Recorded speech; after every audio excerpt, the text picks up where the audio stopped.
네, 안녕하세요. 오동희 형님이 여기 보시면은 질문을 올려주셨는데, 이게 글로 설명하기는 되게 조금 전달이 잘 안 될 것 같고, 내용 자체가, 고민을 많이 하시고, 새로운 또 궁금증이 생기신 것 같아서, 저도 사실 이런 고민들 했었던 적이 있었거든요. 그래서 그 부분에 대한 제 의견을 조금 설명을 드려보고자 합니다. 그래서 지금 우동희 형님이 질문 주신 게 뭐냐 하면, M1, M2로 그래프를 그렇게 만들어 보니까 실제로 평균값을 기준으로 평균보다 위에 있을 때는 뭐 이렇게 하락하는 구간에도 M1, M2가 하락하는 구간에도 서울 매매 지수가 대체로 상승하였고 M1, M2 값이 평균보다 아래에 있을 때는 서울 매매 지수가 횡보돈 하락하는 것을 패턴을 확인했다. 그래서 제가 과제로 냈던 거를 그리고 이제 강의 때 해보시고 과제를 해보시니까 그런 걸 확인했다는 거죠. 그래서 질문이 최근에는 M1, M2 값이 하락하는 구간에도 평균보다 위에 있음에도 불구하고 매매 지수가 함께 하락하는 것을 확인했다. 이러한 특별한 이유가 있는 것이 뭔가? 이 질문이 저도 이게 되게 많이 고민했던 거고, 그래서 이제 그 질문에 대한 제 답변을 조금 드려볼까 해요. 그래서 스스로 생각해 본 답으로는 정보의 유통 속도가 과거에 비해 훨씬 빨라졌고, 그에 따라 사람들이 거시경제 변화에 대응하는 속도가 빨라졌기 아닌가 싶습니다라고 하는데, 저는 어떻게 생각하냐면, 이제 질문 주신 게 무슨 내용이냐면, 자, 실제로 이렇게 보면은, 이게 평균인데, 여기 평균보다 높은 구간에 있을 때는 대부분 상승했고, 평균보다 했는데, 질문 주신 거는 뭐냐면, 이렇게 보면, 지금 평균보다 높게 있는데, 평균보다 높지 않느냐, 그죠? 평균보다 높지 않느냐. 그런데 왜 이번에는 그렇게 빨리 하락을 했냐라는 이제 질문이신 거예요. 그죠? 그죠? 그래서 사실 이제 저도 이제 이 개념이 뭐냐면, 이 개념은 사실 저도 그래서 이게 보조지표라는 거지, 무조건 이게 서울의 아파트 가격이, 어, 이 M1, M2의 비율의 진짜 평균, 이거는 이 평균을 제가 만들어 놓은 거는 40년에 대한 평균이거든요. 근데 어, 이 평균이 계속 이렇게 고정되어 있다면 언젠가는 안 맞는 구간도 있을 수 있겠죠. 근데 이제 제가 이번에 말씀드리고 싶은 건 뭐냐면 질문 자체가 되게 좋아서 이 통계에도 보면 유량이라는 개념이 있고 저량이라는 개념이 있습니다. 유량과 저량. 예. 그러니까 무슨 얘기냐면, 자, 한번 유량과 저량을 한번 쳐볼게요. 유량과 저량을 이렇게 쳐보시면 어떻게 나오냐면, 저량과 유량은 경제 분석에 쓰이는 두 가지 중요한 개념이다. 저량은 비축 존재량을 말하며 특정 시점에 기준으로 파악된 특정 값입니다. 전체 양. 그리고 유량은 어떻게 보면 일정 기간 동안 경제 조직으로 흐르는 양을 의미한다는 거예요. 그러니까 영어 단어에서도 보실 수 있다시피 스톡과 플로우예요. 그러니까 이 스톡이라는 거는 저량이고 특정 시점의 절대값의 높이입니다. 어떻게 보면 우리가 M1M2가 실제로 평균으로 보면 이 절대적인 값을 나타내는 게 이 저량의 의미고, 유량이라는 건 뭐냐면 특정 기간 동안 얼마나 많이 변화했느냐라는 거예요. 예. 그게 이제 사실 제가 M1M2 평균으로만 사실 그렇게 시점을 보자면, 그 분석을 해보자면, 우리는 저량에 대한 관점에서만 절대값의 높이에 대해서만 어떻게 보면 분석을 한 방향으로 한 거죠. 근데 이제 이 유량이라는 관점을 같이 우리가 조금 더 더해서 보면 이제 우리도 이제 개선되는 거죠. 개선된 분석 방법이.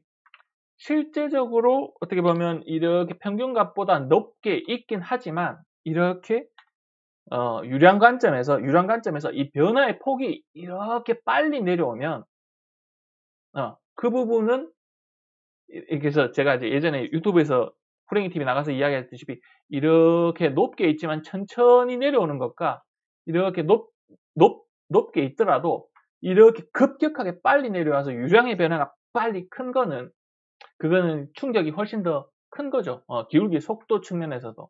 그래서 사실 이제 그 이야기를 했었던 겁니다. 그래서 이게 이렇게 내려오느냐, 이렇게 내느냐에 따라 이 저량 관점에서는 절대적으로 유동성의 크기가 많긴 하지만 급격하게 빠르게 줄어든다면 그거는 시장에 더 빨리 충격을 미친다 것이다라고 이제 저도 그렇게 분석을 했었던 거고, 그리고 나서 이제 사실 그리고 나서도 이제 이렇게 높게 있지만 내려가는 추세임에도 불구하고 반등했잖아요, 그죠? 반등했잖아요. 그래서 제가 이제 그 시점에서는 이 변화의 폭도 중요한 거거든요. 이렇게 높게 일단 양 자체가 유동성으로 갈 수 있는 양 자체가 많기 때문에 이 시점에서는 조금만 이 유동성을 자극해주고 상황을 자극해줘도 상승으로 튀어오를 수 있다. 요 시점에서 전체적인 유동성이 많은 시기이기 때문에. 그래서 사실 이제 그런 조금 우리가 처음에 1주차 때 배울 때는 간단하게 요 평균선만을 그어서 사실 시장을 그렇게 단순하게 봤지만 이게 그렇게 뭐 1차 방정식처럼 그렇게 돌아가지는 않는다는 겁니다. 실제로 절대값의 양, 그리고 실제로 변화하는 속도의 크기, 이런 것들도 조금 더 반영돼서 개선되면 우리가 이 M1M2라는 이 보조 지표를 훨씬 더 우리가 조금 더 고급스럽게 시장의 방향을 예측하는데 그렇게 쓸 수 있다는 겁니다. 그래서 통계를 분석하실 때 그래서 꼭 그렇게 한 절대값으로만 측정하시기보다 방금 말씀드린 것처럼 단기간에 변화하는 이 속도의 크기, 그런 것들까지 조금 더 두 가지 관점을 같이 보시면 훨씬 더 다차원적으로 조금 더 유식하게 분석을 하실 수 있습니다. 그래서 저도 그런 것들을 고민을 많이 했고, 그래서 지금 사실 이렇게 꺼놓은 거는 40년 동안의 평균 M1M2의 평균선이거든요. 근데 이제 실제로 최근 코로나 이후에 전체적으로 이런 일반적인 평균 통계 수치들이 많이 안 맞기 시작했어요. 그게 왜 그러냐면 보시면 미친 듯이 이 보시면 이 안 맞는다는 게 무슨 얘기냐면, 자 이렇게 보시면 제가 강의 때 미국의 M1M2를 보여드렸었잖아요, 그죠? 강의 때 미국의 M1M2를 보여드린 거는 요렇게예요. 요렇게. 이게 이제 여기 지금 보시면 이게 평균선이거든요. 이렇게가 평균선인데 지금 2020년 이후로 이 미국이 미친 듯이 이렇게 돈을 풀어버리니까, 코로나 팬데믹이 뭐였습니까? 2020년 3월에 무제한 양적 완화로 진짜 전례 없는 몇십 년 동안 푸른 돈보다 코로나 기간 때 푼 돈들이 훨씬 더 많게 미친 듯이 풀려버렸습니다. 돈이. 예.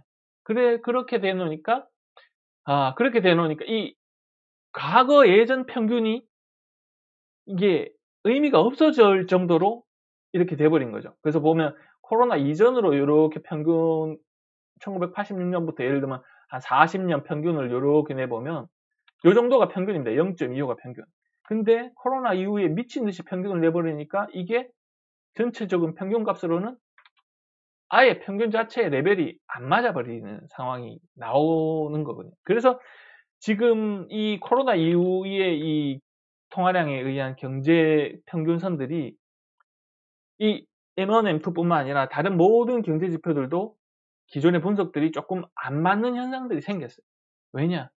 이례적으로 너무 상황을 돈을 많이 풀어서 급격하게 변화가 너무 단기간에 변화를 크게 만들어냈다는 거죠.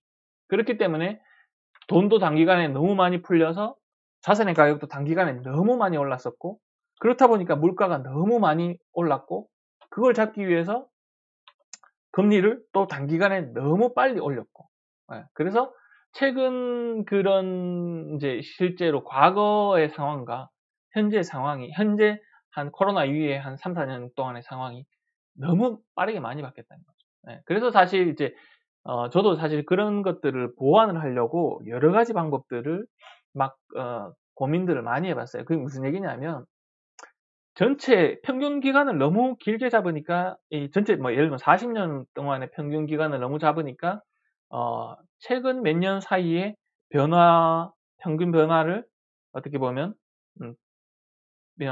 이제 고려가 잘 안 되는 구간들이 있더라. 그러면 이걸 어떻게 조금 개선할까 해서 이제 이 주식에도 보면 이동평균을 적용하듯이 제가 요렇게 이제 M1, M2를 최근 전체 40년 구간의 평균을 적용하는 게 요 구간인 요거고, 그게 아니라 최근에 몇 년 동안, 예를 들면 5년, 6년, 최근에 뭐 아니면 최근 10년만 평균만 적용을 해서 그것들을 고려해서 참고를 해보면 어떨까, 그런 아이디어들도 막 검토해서 생각을 해보고 있거든요. 그런데 그것도 딱 그렇게 한다고 해서 조금 더 개선은 되지만 모든 시점, 모든 구간에서 그게 딱 변곡점을 잡아낼 수는 없습니다. 예. 이제 무슨 얘기냐면, 자 보세요. 이게 이동평균 48구간이면 4년입니다. 최근 4년의 평균들만 어떻게 보면 적용한 거거든요. 요거는 최근 40년이고, 그래서 보면 조금 더 어떻게 보면은, 그렇게 되면은 이제 이게 무슨 개념인지 한번 설명을 드릴게요. 자, 보시면 뭐냐 하면, 추세라는 게 있죠. 이 유동성이 올라가는 추세. 그 추세를 어떻게 보면은 이 이동평균으로 이렇게 적용한 겁니다. 이렇게 보면, 자, 요 이동평균의 추세랑 를 한번 볼게요. 뭘 보실 거냐 하면, 자, 얘가 추세 이하로, 최근 4년의 추세 이하, 그러니까 어떻게 보면 유량, 변화의 관점에서 추세 이하로 이렇게 떨어진다. 추세 이하로 4년의 추세가 있는데 추세 이하로 이렇게 떨어진다. 이런 구간들은 이렇게 보면 힘이 실제로 빠집니다. 그리고 이렇게 보면 최근 4년의 유동성이 이렇게 추세대로라면 이렇게 되는데, 이 추세 이하로 내려간다는 건 무슨 말이냐? 급격하게 유동성이 빠진다는 거죠. 요 위에 있지만 급격하게 유동성이 빠지는 구간. 요럴 때 보면 실제로 이렇게 분석을 해보면 어떻게 보면 유량의 관점에서도 이렇게 하락 구간이 이렇게 잘 맞습니다. 그죠? 이렇게 하락 구간이 잘 맞아요. 근데 이제 실제로 이런 개념을 해서 제가 이것도 적용을 꼼꼼하게 시켜보려고 했는데, 상승으로 반등하는 시점에서는 이렇게 보시면 바닥에 있다가도 상승을 할 수는 있습니다. 유동성이 바닥을 치고 유동성이 끌어올라가기 시작하면 실제로 상승이 시작은 됩니다. 물론 이걸 대세 상승으로 볼 거냐는, 그래서 그 기준점을 이렇게 대세 상승으로 추세가 최근 몇 년 동안의 상승세, 그 추세선을 넘어가서 이렇게 상승으로 구간을 보면 이제 그렇게 볼 수 있겠죠. 야, 지금부터는 확실히 대세 상승 구간으로 이렇게 넘어갔다. 그리고 이때도 보면 요렇게 보면은 실제로 추세선을 하위로 내려가는 구간에서는 이제 조심해야 된다는 거죠. 실제로 추세가 꺾였다는 거죠. 추세가 꺾였으니까 단기 추세가 장기 추세를 이렇게 꺾였다는 겁니다. 그러면 이제 이때부터는 조심해야 된다. 그러면 이제 실제로 그 뒤로부터는 유동성이 실제로 이렇게 그죠? 그 다음부터는 이렇게 힘이 빠지는 거죠. 그래서 여기도 보면 실제로 이때부터 반등을 하긴 했지만 실제로 추세상으로 상승 구간을 보자면 이 시점을 더 미뤄지는 거죠. 그래서 이제 저도 여러 가지 이걸 100% 딱 그 타이밍을 잡을 수 있을까? 그거는 연구를 많이 해봤지만 그 시점을 정확하게 맞출 수는, 요 지표 하나만 가지고 시점을 정확하게 맞추기는 힘듭니다. 그래서 이제 대략적으로 우리가 이렇게 이제 그런 구간, 요 평균선뿐만 아니라 절대적인 평균뿐만 아니라 변화 추세의 기간적인 것까지 조금 더 구해서 우리가 보완해서 본다면 그런 변화의 폭으로 인한 유동성의 방향까지 조금 더 2차적으로 보완해 볼 수는 있다. 그렇지만 그게 그렇게 한다고 하더라도 100%그 구간이 절대값을 딱딱 타이밍 시점을 몇 월까지 정확하게 맞아떨어지지는 않는다는 거예요. 이게 당연하죠. 사실 이 M1, M2라는 건 전체 산업, 우리나라 전체의 통화량에 대한 거고, 우리가 보는 거는 정말 극소한, 그 안에서도 부동산 안에서도 그저 아파트에만 들어가는 유동성을 체크해 보는 거니까, 그게 그렇게 100% 맞아떨어진다고 하는 게 말이 안 되는 거죠. 그죠? 그 유동성이라는 게 어떻게 보면 예를 들면 아파트 시장에만 들어가는 유동성이다, 그런 지표다라고 하면 조금 더 잘 맞겠지만, 그래서 그래도 이제 우리가 어쨌든 전체적으로 긴 구간이나 큰 상황으로 우리가 이론적으로 볼 때 그런 것들이 그래도 훨씬 모르고 있을 때보다 훨씬 더 시장의 상황을 잘 설명할 수 있는 그런 지표다. 그렇게 조금 접근하시면 좋을 것 같습니다. 그래서 이거를 우리가 수학 공식처럼 수학 1차원 방정식처럼 1 더하면 1 더하기 1은 2다. 이런 건 아닌 거죠. 그죠? 그래서 그렇게 보시면 됩니다. 자, 이 두 번째 질문하신 것도 같은 맥락인 것 같아요. 이제 이 평균값을 오르내리하는 패턴을 보이는데 여러분들 그래서 정확하게 시점까지 딱 그게 몇 년, 몇 월까지 맞춰보면 사실 그렇게 딱 맞질 않습니다. 대략적으로 맞는다는 거지. 그래서 이 대략적으로 맞는다는 거는 어쨌든 서울 부동산 시장이나 수도권 부동산 시장이 유동성에 영향을 많이 받는다는 거는 이제 확실한 거고. 그래서 뭐 이게 또 마찬가지예요. 아까 질문하신 게 미국 경우 M1 통화량을 극단적으로 올려버렸고 그에 따라 이것도 극단적으로 올라갔는데 이게 이제 실제로 어떤 의도가 담긴 거냐. 의도라는 거는 그때는 어쨌든 사실 그 당시에는 미국뿐만 아니라 전 세계가 이게 진짜 뭐 정말 공포에 쌓였었잖아요. 그죠? 그렇기 때문에 말씀드렸다시피 금융위기 이후에는 정부가 어떻게든 위기를 돌파해야 된다. 그 정부가 어떻게 유동성을 풀어서 빨리 살리지 않으면 정말 그 침체가 길어질 수 있다. 이런 전체적인 컨센서스가 있었기 때문에 미국도 엄청나게 돈을 풀었고 그에 따라 우리는 다른 나라들도 엄청나게 돈을 풀어서 어떻게든 빨리 회복을 한 거죠. 빨리 회복을 했는데 너무 많이 풀었기 때문에 부작용으로 자산들이 너무 많이 오른 거고 그렇게 되니까 부작용으로 또 금리를 빨리 올릴 수밖에 없었던 거고 그렇게 되니까 금리를 또 너무 빨리 올리니까 자산 가격이 또 빨리 내려갈 수밖에 없었던 거고 근데 이제 뭐 그걸 뭐 큰 측면에서 보면 잘못했냐라고 보면 잘한 거죠. 잘한 건데 문제는 양극화, 자산의 양극화. 그 돈들이 골고루 뿌려질 수는 없다는 거고, 그죠? 그렇게 뿌린 돈들. 그래서 양극화가 더 많이 벌어진다는 거. 근데 이제는 지금 아직까지는 어떻게 보면 이제 다음 주에 말씀드리겠지만, 미국의 통화정책 측면에서는 축소 국면입니다. 아직까지는 축소 국면이에요. 근데 그 축소를 오래 할 수 있느냐? 그것도 힘듭니다. 국가적으로 그 자산의 양극화가 많이 벌어진 거, 돈을 많이 풀어서 양극화가 많이 벌어진 거, 그 양극화를 해소하기 위해서 어떻게 보면 긴축 정책으로 가지만 긴축 정책을 왜 오래 못 끌고 가냐? 그러면 긴축 정책을 오래 끌고 가서 사람들이 자산의 양극화가 된 거를 조금 해소해야 되지 않느냐? 그죠? 그 말이 맞는데 국가적인 측면에서도 그걸 더 끌고 가고 싶지만 못 끌고 가는 상황들이 벌어진다는 겁니다. 그게 이제 2019년에도 마찬가지였고 2019년에도 긴축정책으로 가고 있었거든요. 미국도. 그런데 유동성의 문제, 단기 자금 유동성에 문제가 생기면서 그때부터 금리를 또 급격하게 금리를 내리기 시작한 거거든요. 그래서 이 유동성이 부족하면 시장 자체에 문제가 생깁니다. 그렇게 긴축을 그래서 오래 할 수가 없어요. 그래서 그때부터는 또 금리 인하로 완화 정책으로 가는 거고 그렇습니다. 그래서 이 부분에 대한 거는 또 제가 2주차 때 또 자세히 또 설명을 드릴 거니까 그게 참 어렵습니다. 그래서 뭐 누가 나라를 운영한다고 하더라도 전체적으로 잘 운영되게 할 수밖에 없는 거기 때문에 전체적이라는 거는 어느 한쪽은 수혜를 보지만 어느 한쪽은 피해를 보는 그럴 수밖에 없는 구조인 거죠. 그렇습니다. 그래서 그런 측면에서 이제 제가 오늘 영상을 이제 촬영을 했고 이 100% 시장을 딱 맞게 모든 시점을 정확하게 예측하는 지표가 있다면 좋겠지만 그럴 수는 없습니다. 그럴 수는 없고 모든 지표들이 그래서 여러 가지 지표들을 우리가 보는 거고 한 가지 지표 이제 물론 그 지표들이 여러 가지가 있지만 그 여러 가지 지표들 중에 중요도가 높은 지표가 있고 중요도가 조금 낮은 지표가 있고 그렇죠. 그런 것들은 있습니다. 그래서 이제 우리가 3주차, 4주차, 5주차가 될수록 여러 가지 지표들을 조금 더 다양하게 배우는 거예요.